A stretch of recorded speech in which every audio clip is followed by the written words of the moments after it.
So look, I thought we'd talk about prepared spontaneity, because as you begin to look at how you're going to work with your apprentices or your apprentice, that you're going to think about what you need to do. Right?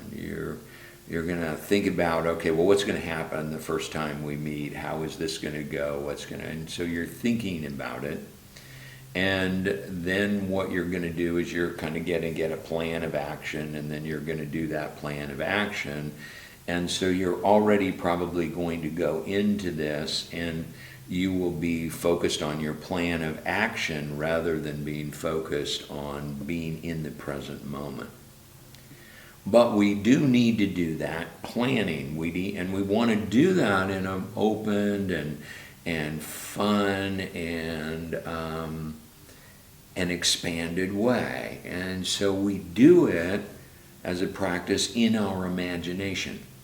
Now, those of you that have kind of we've had conversations about prepared spontaneity. So if you have a business meeting that you're going to, practice it.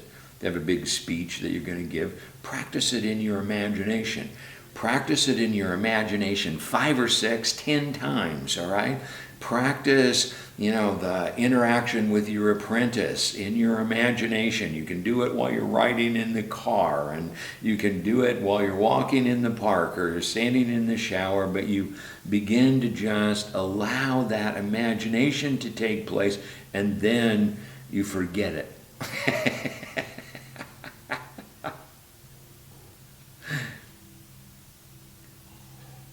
Then you walk into the encounter with your apprentice, and you have a lot of things prepared. But you will respond to the moment and the connection as it exists right then.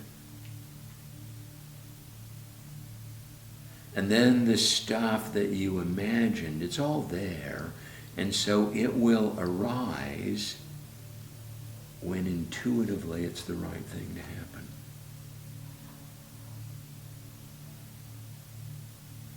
You'll just say it. We did that other video, and the one that I like as an example was Anurag when he was doing that practice thing, and when he said, I'm doing my spiritual practice right now, but didn't know where that came from.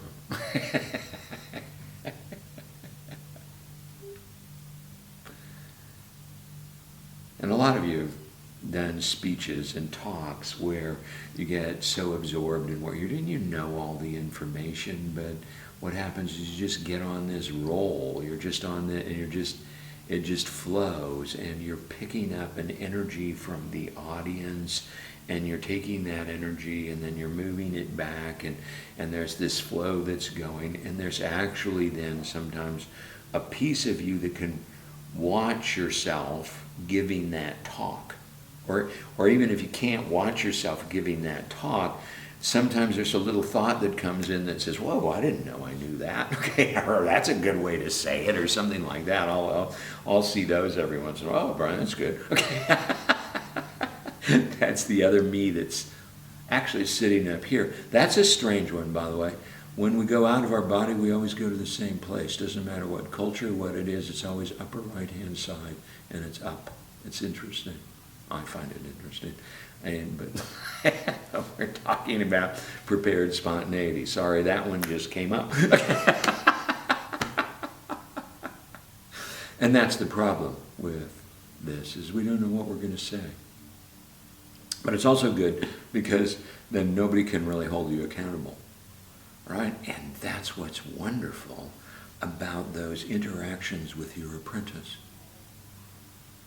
It allows you to be free to practice an entirely different level of communication that comes when you're not there. That's your practice. To go into these conversations, these interactions that you're going to have with your apprentice and not be there.